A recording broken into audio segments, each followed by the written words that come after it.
강혜신의 오늘의 미국.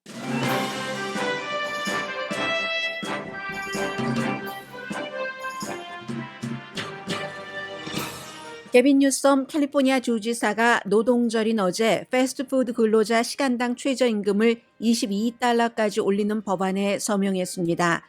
근로자들은 환영하지만 프랜차이즈 식당은 물론 작은 식당 업주도 이 법을 모두 비난합니다.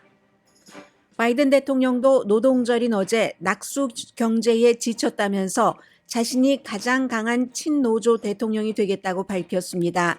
이는 미 전국적인 노동운동 확대 분위기에서 중간 선거를 겨냥해서 나온 말입니다. 압수수색에 대해 트럼프 전 대통령이 요청한 특별 감독관 지정을 트럼프가 지명한 판사가 허락했습니다. 트럼프 전 대통령에게는 승리고 법무부는 항소할 확률이 높지만 일단 수사는 중지됩니다. 캘리포니아를 포함한 미 서부의 기록적인 폭염은 전력망을 흔들고 있습니다. 미국은 예상보다 작은 피해를 낸 한국의 태풍 흰남노르에도 주목합니다. 미국과 한국 모두 기후변화로 인한 자연재해를 두려워하기 때문입니다. 러시아가 북한에서 포탄과 로켓을 사고 있다고 미국 정보 당국이 밝혔습니다. 미국으로서는 러시아의 무장 능력이 약화된 증거라는 게 이슈고 한국으로서는 러시아와 북한의 관계 강화를 주목합니다. 영국의 새 총리는 정책 변화에서 유연한 것인지 기회주의적인 것인지에 세계가 주목합니다. 영국 군주제 폐지 국민투표를 주장하다가 군주제가 영국에 좋다고 한 것이나 브렉시트에 대한 입장 변화 등 때문입니다. 여러분 안녕하십니까? 오늘의 미국 강혜신입니다. 네, 캘리포니아의 게빈 뉴섬 주지사가 과연 패스트푸드 프랜차이즈 업체에서 일하는 직원들의 최저임금을 22달러까지 하는 것에 서명을 할 것인가 서명을 하지 않을 것인가 많은 사람들이 주목했습니다. 그리고 노동절인 어제 결국은 노동자의 삶, 생활의 질 향상 이런 것을 얘기하면서 서명을 했습니다. 내년 1월부터 발효가 됩니다. 그런데 이제 이게 여러 가지 의미에서 중요한데 우선 첫 번째는 지금까지는 예를 들어 지금 큰 회사에 관한 것을 얘기를 하는 것이니까요. 큰 회사가 그 회사 하나만의 어떠한 그 협상 같은 것을 들고 나온다면 예를 들어 스타벅스, 월마트, 아마존 다 따로따로. 그런데 이것은 같은 업계에서는 다른 회사 직원들이라도 뭉쳐서 할 수 있다는 겁니다. 맥도날드와 엘포요로코 근로자들이 함께 만들 수 있는데 10명 위원회 위원을 만들어서 그게 이제 노동자를 대표하고 기업을 대표하고 여기에 정부가 들어갑니다. 처음부터. 정부가 파업을 했을 때 중재하고 아니면 개입하고 하는 것이 아니라 처음부터 10명 위원회가 이렇게 세 군데 분야에서 나와서 최고 22달러까지 그리고 이제 그 다음에 최저임금을 그렇게 해놓으면 매년 오르는 폭은 3.5% 아니면 인플레이션 두 가지 중에서 낮은 것을 선택하도록 인상폭은. 그러면 지금은 인플레이션이 8% 이상이 되니까 당연히 3.5%가 될 것이고 만약에 인플레이션이 연방준비제도가 지금 목표하고 있는 것처럼 2%까지 간다면 그 인상폭은 2%가 되겠죠. 그런데 이제 중요한 것이 22달러라는 엄청난 돈. 지금 캘리포니아주의 최저임금은 직원이 26명부터는 시간당 15달러, 직원이 25명까지는 시간당 14달러입니다. 그리고 이것도 내년 1월 1일부터 15달러 50센트까지 인상이 되게 되는 겁니다. 그런데 이제 이건 모든 업계에 해당되는 거고요. 지금 패스트푸드 업계에서 일하고 있는 캘리포니아 주민이 55만 명입니다. 그러면 일단은 캘리포니아주에서 패스트푸드 업계에서 일하는 사람들의 최저임금을 22달러까지 해놓는다 하면은 다른 업계에서 불만이 없을 리가 없겠죠. 이게 나중에는 점차적으로 농업이라든가 아니면 청소를 하시는 분들, 홈케어에 종사하시는 이런 분들까지 확대가 될 수 있다는 그 중요한 것이 있고 또 하나는 캘리포니아주에서 시작된 이 같은 것이 다른 주에서도 지켜보고 있기 때문에 항상 선봉자의 역할을 하는 경우가 많죠. 캘리포니아주가 인구도 많고 부자고 뭐 땅도 넓고 정치인들, 연방 정치인들 숫자도 가장 많고 하니까 그래서 이런 여러 가지 면에서 지금 주목을 하고 있는 겁니다. 근로자들은 당연히 좋아하죠. 패스트푸드 업계에서 일하는 잭인더박스에서 일하시는 분들이라든가 이런 모든 분들이 미국 언론, 다른 나라의 언론과 인터뷰에서 다윗과 골리앗의 싸움에서 우리가 이겼습니다. 이런 얘기를 하고 있습니다. 이건 정말 대전투였습니다. 그동안에 게빈 뉴섬 캘리포니아 주지사도 서명을 하지 못하고 주춤주춤 했었던 것이 패스트푸드 업체 하면은 대기업이잖아요. 그 대기업들에서 로비가 이만저만 했던 것이 아닙니다. 그렇게 되는 경우 소비자로서는 당연히 가격 인상을 생각할 수밖에 없겠죠. 지금 시간당 15달러에서 갑자기 몇 개월 남지 않았습니다. 22달러로 최대지만 어쨌든 그 근처까지 가겠죠. 22달러라고 하면 이렇게 몇 개월 만에 22달러로 올리면 우리는 어떻게 하라는 말인가? 값을 올릴 수밖에 없다. 뭐 한 20% 정도는 생각을 하시는 분들이 많은 것 같고요. 그리고 두 번째는 그러면 일자리가 더 없어진다. 우리는 사람들을 일을 하게 할 수가 없어. 24시간 일하게 하는 로봇으로 다 바꿀 수밖에 없지. 이렇게 얘기를 하는데도 불구하고 캘리포니아주의 그 진보적인 정치인이나 또 고민을 했었던 게빈 뉴섬 진보적인 주지사도 여러 가지를 계산을 해서 결국은 이 안에 주지사가 서명을 했습니다. 그러면 맥도널드라든가 아니면 잭인더박스, 엘포요로코 같은 대기업만 여기에 반대를 했던 것이 아닙니다. 작은 왜 맘앤팝 햄버거 샵도 있고 샌드위치 샵도 있잖아요. 그런 것도 아니 그럼 우리는 일하는 사람을 어떻게 구하지? 패스트푸드 큰 대기업에서 일하면은 같은 일을 하고 시간당 22달러를 받는데 우리는 지금 14달러도 너무 허리가 휘는데 어쩌란 말인가 사람을 도저히 구할 수가 없다는 겁니다. 그래서 큰 기업이나 작은 스몰 비즈니스 식당 업주나 모두 지금 불만을 크게 하고 있습니다. 어떤 사람은 그 영국 그 신문 가디언과 인터뷰한 거 보니까 이거 완전히 캘리포니아주에서 우리의 눈을 그 포크로 찌르고 말았다. 포크로 눈을 찌른 그 형태다라고 얘기를 합니다. 여력이 없다고 말합니다. 문을 닫기 전에는. 그리고 맥도널이라든가 엘포요 로커라든가 이런 그 대기업에서는 그럼 이걸 어떻게 주민투표에 붙여서 무효로 하나? 주의회에서 통과된 이제 주지사까지 서명을 한 법이기는 하지만 이거 무효로 하나? 이런 것들을 논의를 한다고 하고요. 아무튼 이 스몰 그 비즈니스를 하시는 분들 먹는 것 그런 분들은 우리는 그럼 대기업들과 대기업이 22달러까지 결국은 준다고 하면은 워낙에 기울어진 운동장에서 더 기울어져서 우린 더 이상 장사를 할 수가 없어. 그러니까 이게 55만 명 그 업계에서 일하는 패스트푸드 업계에서 일하는 최저임금을 받고 있는 55만 명. 그런데 55만 명이 혼자는 아니겠죠.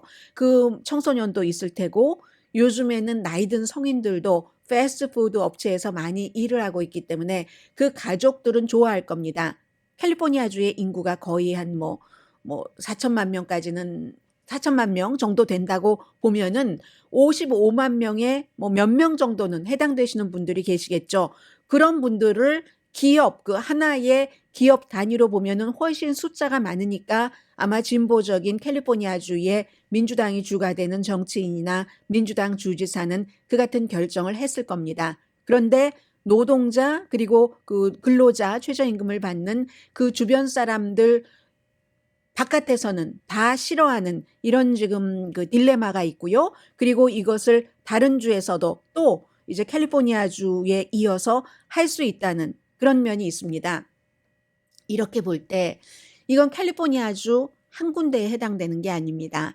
요즘에 미국에서 그야말로 최저임금을 받고 일하시는 분들, 창고 직원들 무척 많죠. 왜냐하면 사람들이 전과 달리 온라인을 통해서 물건을 구입하시는 분들이 너무 많이 상상 이상으로 늘어나고 있기 때문에 그런 분들께도 영향을 미치는 것이고, 그러니까 이제 그런 분들이 요즘에 노조를 만든다고 회사와 너무 많이 싸우고 있습니다.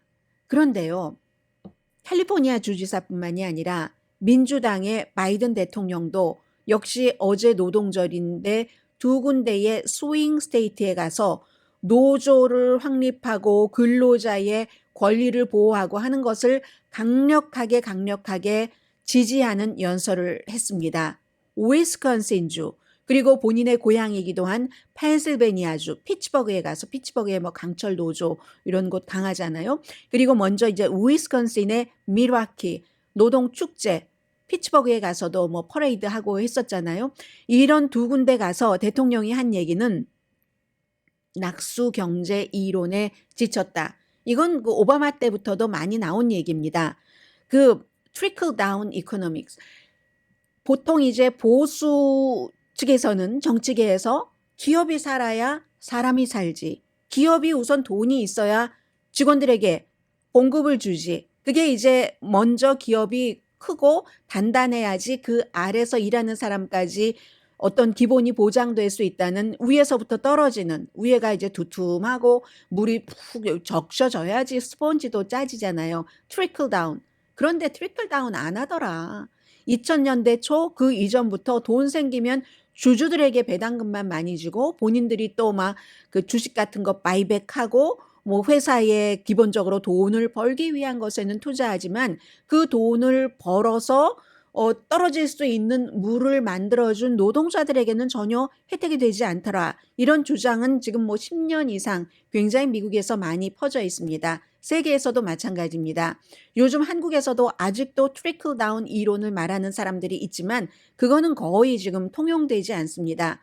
바이든 대통령이 어제 tired of trickle down 경제라고 얘기를 했습니다. 노조 확장하는 것. 어제 말씀을 드렸습니다. 미국에서 1911년도에 봉제 공장에서 화재가 일어났고 1935년도에 대공황 당시에 그 프랭클린 루즈벨트 대통령이 노동법에 서명을 했는데, 바이든 대통령이 루즈벨트 대통령의 노동법 서명 이런 것을 얘기를 하면서 프랭클린 그 루즈벨트 대통령이 뉴딜 정책을 쓸 때 뉴딜 정책을 쓰는 기간 중에 노조를 지지한 거잖아요. 본인이 그 이후에 가장 친노조적인 대통령이 되겠다. 이건 바이든 대통령이 선거 캠페인 할 때부터 했었던 얘기입니다. 분위기 자체도 아마존에서 또 스타벅스에서 뭐 월마트에서 노조를 만든다고 지금 회사와 막 싸우고 있는, 그렇게 되는 이 상황에서, 그게 이제 다 저임금 근로자들이 보통 주로 바탕이 되고 있기는 합니다만은, 어제 바이든 대통령, 민주당 대통령이잖아요. 그런 말을 했습니다. 그리고 위스콘신에서 연설을 하기 전에 캘리포니아주에서, 이건 아직 또 캘리포니아 게빈 뉴섬 주지사가 서명하지 않았습니다. 농업의 노동관계 투표 뭐 선택법이라고 해서 뭔가 주지사의 책상에 있거든요. 농부들이 더 쉽게 뭔가 자신들의 권익을 관철시킬 수 있도록 하는 그런 법안입니다. 바이든 대통령이 뭐라고 얘기를 했냐면, 우리가 이제 먹고 살고 일하고 하는 데는 최소한의 기본적인 그 근로자 노동계층이 있잖아요. 그분들에게 빚을 지고 있다라고 민주당의 대통령은 얘기를 했습니다. 그래서 그분들이 아주 기본적으로 노동조합을, 노조를 만드는 것, 그 공정한 선택을 하는 것은 그건 보장돼야지 된다. 이렇게 얘기를 하면서 이 위스콘신의 밀워키에서 펜실베니아의 피츠버그까지 선거 유세를 했습니다. 두 군데가 다 스윙 스테이트고 노조가 굉장히 강한 곳입니다. 그리고 역시 펜실베니아주는 2016년도에는 트럼프 전 대통령이 이긴 곳입니다. 트럼프 전 대통령도 주말에 바로 그 이전에 며칠 전에 바이든 대통령이 갔었던 그곳에서 본인이 지지하는 후보를 지지를 했고요. 그러니까 이것은 기본적으로 민주당 대통령으로서 노조를 지지하는 것도 있지만 11월 중간선거에서 민주당을 많이 찍어주십시오 하는 행보이기도 합니다. 요즘에 카멜라 해리스 부통령 얘기가 많이 안 나오고 있죠. 부통령도 노동절에 보스턴으로 갔습니다. 역시 바이든 대통령과 비슷한 메시지를 유권자들에게 전했습니다. 조 바이든과 저는 미국 역사상 가장 노조를 지지하는 행정부로 이끌어가기로 결심을 하고 시행 중입니다. 우리는 그렇게 하는 것이 자랑스럽습니다. 이렇게 얘기를 하면서 카멜라 해리스 부모가 UC 버클리 다닐 때 만났잖아요. 그 부모가 만나서 그 어린 그 카멜라 해리스를 그 어렸을 때 막 손을 잡고 그 어떠한 그 노조 운동이라든가 캠페인이라든가 시위라든가 이런 것을 할 때 데리고 나갔었던 이런 얘기도 했고요. 역시 인권 민권이라는 얘기입니다. 노동자들이 그렇게 열심히 노동을 하고 최소한의 적어도 하루에 8시간 이상 노동을 하면은 아파트비는 내고 음식 사 먹는 것은 걱정하지 말아야 되지 않느냐. 이게 이제 민주당의 기본이잖아요. 그런 얘기를 했습니다. 그래서 오늘 요즘처럼 이렇게 피켓을 들고 시위하는 사람들, 그리고 작업 환경에서 기본적인 그 작업 환경의 안전을 보장하라라고 얘기를 하고 병원에서 학교에서 그로서리 스토어에서 이렇게 근로자들은 조금이라도 더 받는 임금, 그것 기업의 최고 총수와 비교를 해볼 때 몇천 분의 1도 못 받잖아요. 그런데 총수는 총수 나름대로의 역할이 있고 근로자는 근로자의 나름대로의 역할이 있어서 그들이 가져가는 돈의 비용이 똑같을 수는 없지만 사회주의 공산주의가 아니니까 똑같을 수는 없지만 기본은 보장을 해줘야 된다는 것을 어제 카밀라 해리스 그 부통령이 상당히 강조를 했습니다. 존엄하게 일하고 존엄하게 은퇴할 수 있는 환경.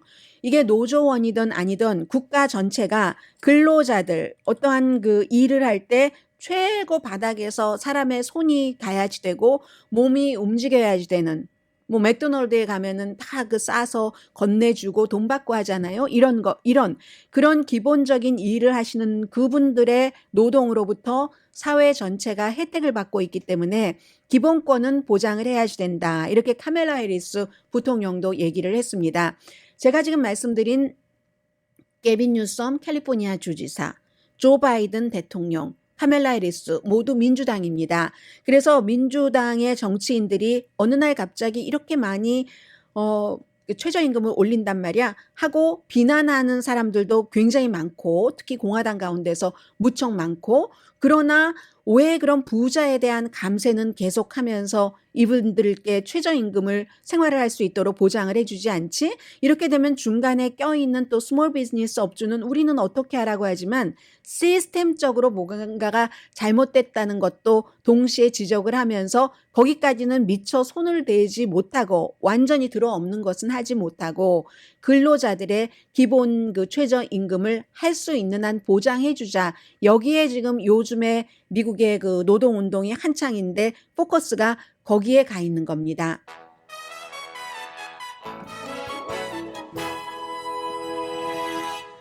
잠시 뒤에는 사실은 어제부터 지금까지 미국의 탑뉴스 전해드리고요.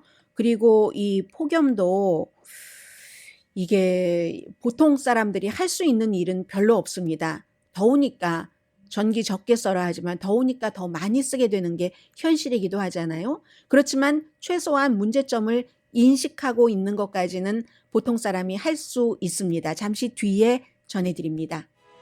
라디오 서울 방송 오늘의 미국 듣고 계십니다. 어제 트럼프 전 대통령이 큰 승리를 거뒀습니다. 법원에 신청을 했었죠. 지금 본인의 집에서 연방수사국이 압수수색해 간 그 자료에 대해서 법무부가 제3자 감독관 그 스페셜 마스터가 지정되기 전까지는 검토하지도 들여봐서도 안 된다라는 것을 법원에 요청을 했고 판사가 오케이 했습니다. 트럼프 전 대통령이 그렇게 얘기했을 때는 법무부가 공정하지 않기 때문에 제3의 인물이 있어야지 된다라고 얘기를 한 거고 법무부는 이게 국가 안보 이익 이런 것에 해당되는 것인데 위험하다. 그리고 그 기록 자체가 트럼프 전 대통령의 것이 아니다. 국가 것이다. 라고 했습니다. 그러자 판사가 에일린 캐넌이라고 2020년도 트럼프 전 대통령 임기 마지막 해죠. 그 해에 트럼프 전 대통령이 지명한 판사입니다.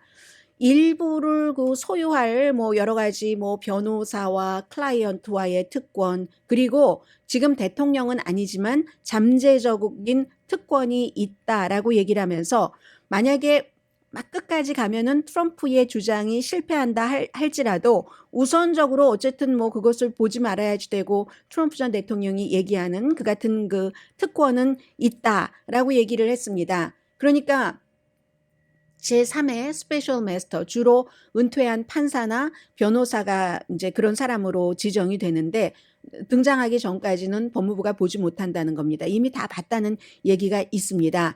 그리고 또 그런데 이 판사는 원래 대통령의 그 여러 가지 그 기록을 그 내셔널 그 아카이브요, 국립기록보관소에 보관을 해야지 된다, 이런 것에 대해서는 전혀 언급하지 않았습니다. 그렇기 때문에 트럼프 전 대통령의 굉장한 승리라고 얘기들을 하고 있고요.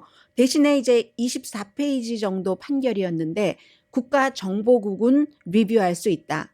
법무부와 국가정보국이 다른 것은 같은 국가기관이지만 법무부는 기소권이 있고 국가정보국은 기소권은 없잖아요. 이게 과연 기밀인가 아닌가 뭐 이런 것을 판단을 할 수는 있더라도, 그리고 그러면 앞으로 과정이 어떻게 되는가.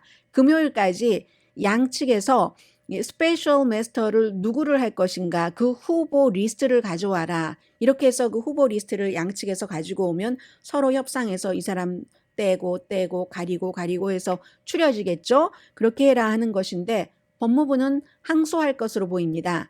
항소하면은 그 항소를 어떤 법원에 하느냐가 중요하죠. 트럼프 전 대통령도 이번 이 소송을 할 때 에일린 캐런이 판결을 할 그 법원에다가 소장을 접수를 했잖아요. 그렇게 될 경우 이 판사라든가 여러 가지 상황에 맞춰서 제11 항소법원이 됩니다. 그런데 11 항소법원의 판사가 11명인데 11명 가운데 6명이 트럼프 전 대통령이 지명한 판사입니다. 트럼프 전 대통령이 되기 전에 공화당이 그 인준 같은 것은 상원에서 하는데 상원 다수당이었을 때 바이든 그 전 대통령이 지명을 한 사람을 거의 승인을 해주지 않았습니다. 그래서 트럼프 전 대통령이 연방 대법원뿐만이 아니라 일반 대통령의 판사에는 여러 종류가 있잖아요. 이제 선출직 판사도 있고 대통령이 지명하는 판사도 있고, 대통령이 지명하는 경우는 거의 종신직이죠. 그래서 그 전에 공화당들이 오바마 때 오바마가 지명한 판사들을 거의 뭐 쳐다도 안 봤기 때문에 트럼프 전 대통령이 지명을 할 수 있는 그 여지가 무척 많아져서 연방 법무부가 항소를 접수하더라도 그 11 항소법원 판사 11명 가운데 6명은 트럼프 전 대통령이 지명했으니까 결과는 알 수 없습니다. 그리고 꼭 트럼프 전 대통령이 지명한 판사라고 해서 트럼프 전 대통령에게 100% 유리하게 판결을 내리는 것도 아닙니다. 그건 우리가 연방 대법원에서 선거, 뭐 무효 소송, 부정선거다라는 판결을 요청을 했을 때 트럼프 전 대통령이 지명을 한 판사가 3명이나 있는데도 대법관이 거기서도 다 기각을 해버렸잖아요. 그렇긴 하지만 어쨌든 상황은 그렇다는 겁니다.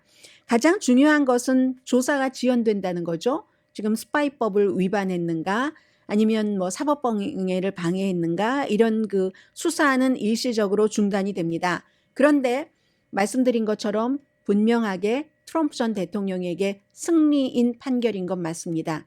그렇지만 근본적인 것이 바뀐 건 아닙니다. 영국 신문 가디언은 이번 판결은 지난달 8월 8일이었습니다.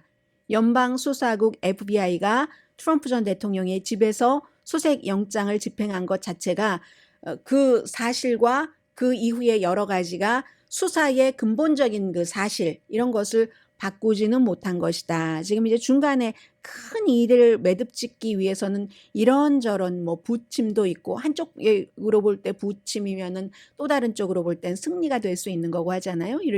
이런 일들이 일어나고 결론이 지어지게 되는 거죠. 어제는 트럼프 전 대통령에게 아주 큰 승리였습니다. 이렇게 볼 때는 만약에 연방 법무부에서 제11 항소법원에서 어떠한 판결이 나오고 또 일이 진행된다 하더라도 중간 선거 이전에 트럼프 전 대통령을 기소하는 일은 더더욱이 조금 더 멀어질 수밖에 없다. 그렇지 않아도 선거에 영향을 미친다고는 오해를 받을 수도 있고 하기 때문에 연방 법무부에서도 선거 전에는 기소하지 않을 확률도 있었는데 선거 전에 기소하지 않는다면 그 이유 가운데 그 같은 이유도 포함이 됐었는데 지금은 이제 연방 판사의 판결로 인해서 11월 이전에 트럼프 전 대통령에 대해서 어떠한 혐의로든지 기소를 할 수 있는 가능성이 더 멀어졌습니다. 날씨를 좀 말씀을 드리겠는데요.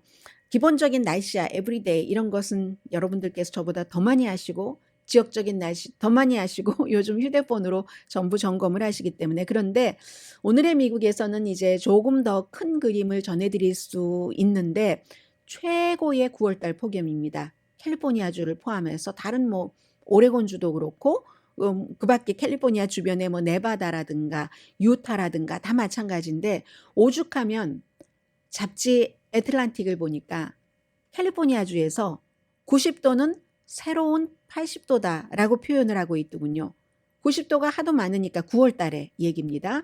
9월 달에 90도가 새로운 80도가 되고 있다. 그리고 최고 기온 지금 126도, 역사상 최고 기온 126도도 넘길 수 있다고 하잖아요. 데스밸리 쪽은. 그래서 어제 캘리포니아 유키아 그 에어포트가 112도 최고였답니다. 그쪽 지역으로 볼 때. 몬테나주도 마찬가지로요. 최근에 뭐 이 그레이트 폴즈 뭐 많이 여행 가시잖아요. 그곳의 최고 기온이 102도였었고 네바다주 리노도 104도였었잖아요. 일요일에. 그리고 앞으로 며칠 동안에 이 리노도 104도보다도 더 올라갈 수 있다고 하고요. 지금 9월 달인 겁니다. 솔트레이 9월 3일에 103도였었고 10일 연속 100도 이상 계속 솔트레이크 시티 기온이 그렇게 간다는 거고요. 세크라멘토도 오늘 낮 최고 기온 115도까지 올라간다고 하니까 이건 아마 9월 달의 기록뿐만이 아니라 역사상 최고 기록이 될 수도 있습니다. 오클랜드가 좀 선선하잖아요. 비교적 북쪽이고 94도라고 하니까 보통 때 캘리포니아주 오클랜드는요. 오늘 94도 낮 최고 기온 올라간다고 하는데 74도가 보통이랍니다. 보통보다 20도가 높으니까 얼마나 폭염 그 자체겠습니까? 그리고 이런 것들이 뭐 오레곤을 넘어서 뭐 워싱턴을 넘고 해서 캐나다까지도 올라간다는 거죠. 표면만 고온인 게 아니라 지금 지표면에서 한 10,000피트 상공도 최고 기록, 그 고온 기록을 세우고 있습니다. 이게 이제 아주 비정상적인 딱 그 갇혀 있는 열돔이라는 그 히돔이라는 이런 것들 때문에 어디로 나가지도 않고 돼 있는 뭐 구름도 막고 이러한 것이라고 하잖아요. 그렇게 되니까 캘리포니아주 전력망은 이만저만하지가 않습니다. 그래서 뭐 최대 정전 위기 어제 가까스로 넘겼다고 하거든요. 그러니까 사람들께 주민들께 4시부터 9시까지 전력 사용 좀 덜 해주세요 하는데 심지어 저 같은 사람 올해 일요일에 처음으로 에어컨 켜봤습니다. 저는 에어컨 거의 안 켜거든요. 그냥 더위도 별로 타지 않고 웬만하면 넘기는데 옛날 집이 되나서 소리도 시끄럽고 먼지 나는 것도 싫고 뭐 그래서 저는 안 키다가 일요일에 너무 더우면 내가 지칠까봐 지치면 방송 못하지 싶어서 켰었거든요. 저처럼 생전 안 키는 사람도 전력 사용 덜 하라는데 하게 됩니다. 그래서 이제 캘리포니아주 같은 경우는 더군다나 지금 여러 가지 전기 같은 것을 천연가스라든가 화력발전 석탄 때우는 게 아니라 태양에너지에 크게 의존하고 있잖아요. 그동안 주정부에서 연방정부의 지원금과 합쳐서 개인 집을 갖고 계시는 분들은 뭐 보조금 주고 해서 그렇게 많이 하는데 이건 정말 해질 때 미리 다 이제 충전이 돼놨다가 너무 많이 쓰니까 그게 해가 지면은 이게 좀 안 되는 거잖아요. 낮에 해놨던 걸로 하는데 너무 많이 밤새도록 에어컨 켜고 주무시는 분들도 많고 이게 또 새로운 도전이 되고 있는 겁니다. 월요일에 가까스로 피한 그 정전을 어떻게 또 피할 수 있을지 평소보다 2배, 3배 정도를 더 절약을 해야지 된다는데 이게 아주 그 힘든 일이 되고 있고요. 그래서 만약에 에너지 수요가 막 급증할 때쯤이면 미리 전문가들이 딱 보고 있다가 다른 주에서 가까운 주에서 딱 수입을 해와야지 되거든요. 미리 평소에 해놨었던 그런 기간 시설에 의해서 뭐 다른 주에서 수입하는 것도 수입 맞죠? 임포트 맞죠? 임포트를 해와야지 되는 건데 아무튼 그러니까 계속 좀 전력 사용을 좀 절제해 주세요. 이렇게 요청을 할 수밖에 없고, 이게 지금 오늘 내일 금요일까지 폭염주의보가 계속 연장된다고 하니까 잘 안 되면은 시스템이 무너질 수도 있는 그런 케이스입니다. 데스밸리가 오늘 125도까지 올라갈 수 있고, 뭐 데스밸리를 말해 뭐 하겠습니까? 뭐 훨씬 북쪽인 세크라멘토도 115도까지 올라갔고, 어제 샌프란시스코에서 이 방송 듣고 계신 분들 부분적인 정전이 있었죠. 야, 이거 정말 이런 모든 일들이 결국은 이 덥다 정전이다 해서 끝나는 게 아니라 그 산불로까지 번지고 사람이 숨지고, 산불은 캘리포니아주뿐만이 아니라 오레곤주에서도 사상자가 지금 나오고 있고요. 결국은 기후변화가 그 이전에 화석연료 사용하는 것, 인간의 이런 활동에 의해서 기후가 극단적으로 변하게 돼서 그 전에 우리가 그 화석연료 사용하고 하는 것을 다 넘지 못했기 때문에 지금 자동차도 전기자동차라든가 무슨 뭐 이러한 뭐 좀 친환경적인 것으로 다 바꿔놓지 못한 상황에서 극단적인 기후변화가 인간이 준비한 것보다 더 빨리 갈 수 있다는 것을 지금 걱정하고 있는 겁니다. 일반 사람들은 그냥 덥다, 이거 어떻게 하면 좋아? 오늘 냉면 먹으러 갈까? 뭐 할까? 냉면도 뭐 저 집은 얼음을 갈아서 넣어주니까 더 좋아. 이런 것을 고민하고 있을 때 우리가 선출한 전문가라든가 아니면 그쪽 분야를 공부를 한 전문가라든가 하시는 분들은 훨씬 더 앞서서 내다보고 준비를 하는 그 상황입니다. 그런 면에서 잠시 뒤에 전해드릴 한국의 태풍도 예상보다는 좀 약했고 준비는 또 강했고 해서 무사히는 아니지만 피해는 있었지만 지나가잖아요. 요즘 미국은 한국의 태풍까지 전부 보도를 하는 상황이 됐습니다. 잠시 뒤에 북한과 러시아와의 아주 점점 끈끈해지는 관계와 함께 전해드립니다.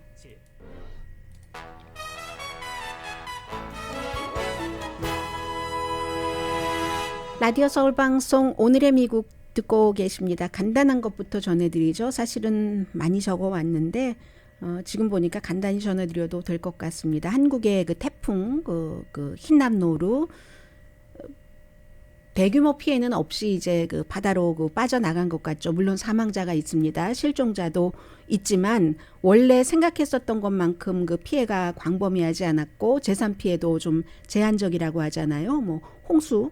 부분적으로 홍수가 조금 있었고 나무가 쓰러지고 가로등 파손됐고 뭐 가구의 정전이 발생한 거. 그러니까 한 달 전에 세계적으로 반지하 패러사이트 기생충 영화 이런 얘기가 많이 나왔었잖아요. 그리고 그 당시에 뭐 윤석열 대통령이 퇴근을 했느니 안 했느니 이번에는 뭐 용산 집무실에서 뭐 밤새고 있었다고 하고 그 이전에 그 지역 사회에서 준비를 많이 했죠. 학교도 뭐 미리 학교에 오지 말라고 하는 게 뭐죠? 일단 학교를 휴교한다던가 뭐 근무하는 일 같은 것도 연기하고 도로도 위험하다 하면은 미리 폐쇄하고 해서 한국 역사상 8번째로 그래도 그나마 8번째 원래는 뭐 지난번에 있었던 거 2개가 합쳐서 굉장히 강하다 최악이다 했는데 8번째로 강한 태풍이 됐지만 그래도 피해는 예상보다는 많지 않았다.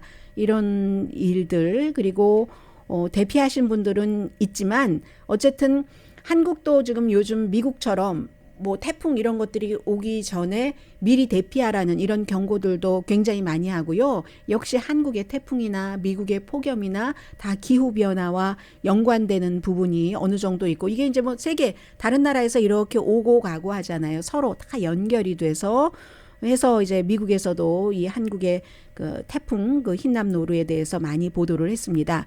그리고 미국 언론에서 오늘 아침에 보도한 것이 정보국에서 새로 발표를 한 내용인데 러시아가 북한으로부터 무기를 사들이고 있는데 그 무기에는 로켓 그리고 포탄 등을 사들이고 있는데 굉장히 많이 사들인답니다. 그리고 또 중요한 것은 뭐 북한의 것을 러시아가 사들여가는 것이 그렇게 세련되지 않은 그 무기라고 하거든요. 그럼 미국에서 볼 때는 왜 이런 것을 발표를 하느냐. 일종의 정보전일 수도 있고요. 러시아가 지금 여러 가지로 그 제재를 받고 있는데 제재를 받아도 러시아 사람들의 생활에 뭐 그렇게 큰 영향을 미치는 것 같진 않지만 이렇게 무기 제조에 있어서도 어쨌든 뭔가 불편한 점이 있다. 그러니까 최근에 이란에서 들어갔고 이란에서 들어간 그 드론이 결함이 많았죠. 그러니까 이번에는 이제 그 북한에서 포탄과 로켓을 사들여가고 있다. 그리고 뿐만이 아니라 지금 이미 사고 있고요. ING입니다. 추가로도 북한의 여러 가지 군사 장비를 더 들여간다는 건데 왜 그러겠습니까? 우크라이나 전쟁 때문에 그런 겁니다. 대부분의 국가들이 이제 미국이 압박하는 것에 따르면서 대처를 하니까 러시아가 의존할 국가가 지금 이란과 북한 협조해 주십시오 하고 집중을 하고 서로 뭐 편지들도 보내고 뭐 여러 가지 그 관계를 더 강화하게 하는 일들이 있었잖아요. 그래서 미국에서 주목하고 있는 것은 포탄이라든가 첨단 기술 뭐 탄약 뭐 이런 것을 보충을 러시아가 스스로 못하는구나. 미국이 지금 뭐 어떠한 제재로서 타격을 입히고 있다는 신호로 보고 있습니다. 그리고 한국으로 볼 때는 또 미국으로 볼 때도 그렇고 북한이 러시아에 이 같은 무기를 수출하는 것이 UN 결의안 위반이 될 수 있잖아요. 그리고 또 하나는 아주 가까워지는 것. 물론 러시아와 북한은 1948년 뭐 그 소련이 김일성을 그 북한의 첫 번째 지도자로 인정을 하고 뭐 그렇게 하면서 한동안 러시아의 지원을 굉장히 많이 받았었고 구소련이 무너지기 전까지. 그렇지만 구소련이 91년도에 무너지고 나서는 러시아로부터 오는 지원도 끊기고 하니까 뭐 이래저래 조금 멀어졌어요. 멀어지다가 중국과 가까워지다가 요즘에 다시 북한으로서는 무기를 수출을 하면은 돈을 버는 거잖아요. 이런 형태로 다시 가까워지는 것. 뭐 이런 면에서 한국은 조금 더 자세히 그 들여다보는 거고요. 아무튼 북한에는 여러 가지 그 최첨단 포탄이라든가 무슨 뭐 로켓 그 첨단 기술이 없다고 전문가들은 미국 그 기업 연구소요 엔터프라이즈 인스티튜트의 군사 전문가 그 프레드릭 그 케이건 씨가 얘기를 하는 겁니다. 그럼에도 불구하고 지금 러시아는 그런 것을 원하고 있다라는 거. 그래서 여기를 보면은 우선 북한이 UN 제재를 위반한다는 것과 한국 입장에서 미국 입장에서는 러시아가 조금 군사적인 여러 가지를 마련하는데 무력하구나. 그리고 또 한 가지는 조약이 무너질 때 일어나는 일. 국제 조약이 무너지고 우리가 힘이 있다. 이 우크라이나가 서구 민주주의 쪽으로 가는 것 마음에 안 들어? 그러면 점점 더 나토가 그 러시아 쪽으로 오는 거잖아 하면서 조약을 무너뜨리고 힘으로 무력으로 가지고 갔을 때 그 뒤에 일어나는 여러 가지 여파들이라고 보시면 되겠죠. 잠시 뒤에 그래도 영국이라는 미국의 최고의 우방 국가인데 새로운 그 총리가 어떤 사람인지는 대강은 알고 있어야지 되지 않을까요? 잠시 뒤에 전해드립니다. 저는 엘리자베스 여왕과 이렇게 악수하는 장면이 조금 자세히 들여다봐줬거든요. 잠시 뒤에 전해드립니다.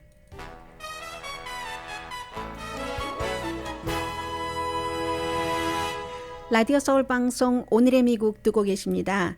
네, 538 네이트 실버라는 여론조사 아주 정치적인 건 무척 그 능통한 사람이죠. 이분이 지금 바로 그 예측을 했습니다. 민주당이 상원의 다수당이 될 확률을 68%로 봤네요. 공화당이 다수당이 될 확률을 32%. 이 많은 것 가운데서 이제 트럼프 전 대통령이 공식적으로 지명한 사람이 예비선거에서는 이겼지만 본선거에 가면은 스윙보러라든가 아니면 뭐 심지어 민주당의 표까지 필요한 곳에서는 그게 거의 되지 않기 때문에 그러는 이유가 무척 큽니다. 그리고 영국의 47살의 세 번째 이제 여자 그 총리요. 리즈 트러스 보수당이고 현재 12개월 동안 외무장관을 지냈고 근데 이분에 대해서는 뭐가 많겠죠. 너무너무 많죠. 뭐 예를 들어 아버지가 수학자셨네요. 어머니가 간호사였고 교사였고 말하자면 처음에 좌파 가정에서 태어난 사람인 거예요. 그러다가 1년 동안 뭐 캐나다에서 살기도 했고 하는데 가장 중요하게 보는 점이 과연 영국의 새 총리 리즈 트러스는 어제 이제 엘리자베스 여왕과도 다 만났으니까는요. 이 사람은 기회주의자인가 아니면 정책에 있어서 유연한가 세계에서 그걸 보고 있는 겁니다. 여러 가지 이슈가 있었는데 19살 때 무척 뭐 보통 사람들이 말하는 똑똑한 사람이어서 옥스퍼드 대학교에 가서 뭐 철학, 정치, 경제를 배웠습니다. 그래서 나중에 이제 뭐 쉘, 그 오일 컴퍼니에서 일한다던가 뭐 어카운턴트 같은 비슷한 이런 일로 민간 기업에서도 일을 했는데 그 옥스퍼드 대학교에서 아주 엘리트 그 프로그램에서 그 공부를 했었던 사람이에요. 예전에 뭐 데이비 카메룬 총리와 마찬가지로. 그런데 기본적으로는 특별한 그 뭐 브리핑을 잘한다던가 말을 잘한다던가 말하는 거에서는 약간 잘하지 못한다는 평인 것 같고요. 그게 아니라 예상치 못하는 것을 생각해내고 그리고 굉장히 도발적이고 사람들을 그 뭐 이렇게 논쟁하고 이런 것을 그 즐긴다는 조금 자극적인 면이 있다는 겁니다.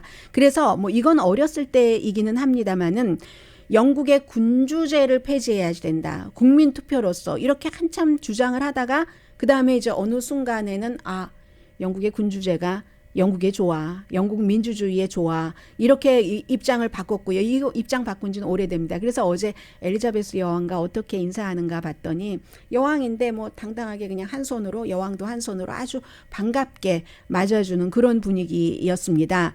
그래서 영국이 성공하는 그 일부가 군주제에 있다. 예전엔 군주제 없애야 된다. 국민투표 해야지 된다. 했다가 이제 그렇게 얘기를 했고요. 옥스퍼드 대학교 다닐 때 굉장히 진보였습니다. 그 당시에 뭐 70몇 년도였겠죠. 47살이니까. 학생 그 민주당, 진보 민주당이라는 그 학생 그 그룹의 회장이었는데 마리화나 합법화하는 거 열심히 일하고 졸업을 했습니다. 졸업을 했더니 그 다음에 정치 기회가 보수 쪽에 많고 해서 보수로 그 색깔을 딱 바꿉니다. 민간 기업에서 일을 했고 브렉시트도요. 처음에는 유럽연합으로부터 떨어져 나오는 것도 처음엔 반대했어요. 그러다가 투표가 국민들이 뭐 이렇게 하고 하니까 여기 치어리더가 나와야지 돼. 이런 것. 그리고 위기가 있었죠. 왜냐하면은 그 정치인과 결혼을 한 남자와 그 결혼을 2000년도에 했는데 전당대회에서 만난 역시 회계사와 결혼해서 두 명이 그 딸이 있는데 결혼한 당시에 다른 기혼남과 문제가 있어서 그 기혼남은 결혼 그냥 희생시켰고요. 이 여성은 결혼을 지키고 있습니다. 그런데 아무튼 지금 경제를 굉장히 그 신경을 쓴다고 하고 그리고 외교 정책에 있어서는 강성이고 낮은 세금, 낮은 정부니까 보수인 건 맞습니다. 대처를 모델로 삼는다고 하지만 마가렛 대처. 그런데 사실은 어떻게 보면은 미국의 로널드 레이건과 비슷하다는 거예요. 세금 낮추고 정부도 줄여야지 된다. 이런 것들. 아무튼 지금 여기까지밖에 말씀을 드릴 수 있는 시간이 없어서 이 정도만 하고요. 그런데 결국은 뭐 이런저런. 왜냐하면 보리스 존슨이 이 여러 가지 스캔들로 사임을 한 거잖아요. 그 사람이 사임을 하면 그 당에서 여러 그 과정을 거쳐서 총리를 뽑기 때문에 그래서 인구가 6,700만 명이 되는 영국에서 16만 명 당원이 뽑은 사람으로 새로운 총리가 되게 된 겁니다. 자, 내일 다시 뵙겠고요. 강혜신이었습니다.